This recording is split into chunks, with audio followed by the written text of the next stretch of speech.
आपल्यासोबत आहेत फलटण तालुक्याचे बैलगाडा क्षेत्रातील तालुका अध्यक्ष रोहित यादव सर. तर आज या ठिकाणी उपस्थित आहेत. तर आपण काय सांगू शकता आमच्या सर्व महाराज?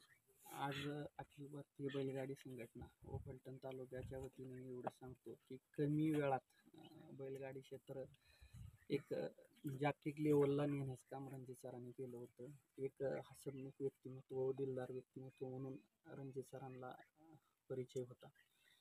एक रेस क्षेत्रात एक नवीन आदर्श निर्माण केला होता त्यांनी की रेस क्षेत्रात एक महिन्यापूर्वी अशी एक घटना घडली होती की विरोधात शर्यत करून त्याचाच बैल त्या पायऱ्यात पळवण्याचा जागतिक विक्रम हा रणजित सरांनी केला होता.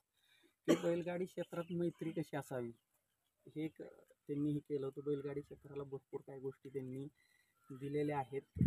आता मला सर्व तमाम त्यांच्या चाहता वर्ग, बैलगाडा प्रेमी तसेच सर्व संघटना यांना एक विनंती की आतापर्यंत तुम्ही त्यांना कुटुंबाला जे सहकार्य केलं असे सहकार्याची अपेक्षा आहे. जिथं गरज पडेल तिथं आपण सर्वांनी सहकार्य करण्याची अपेक्षा आहे अशी मी अखिल भारतीय बैलगाडा संघटनेच्या वतीनं विनंती करतो.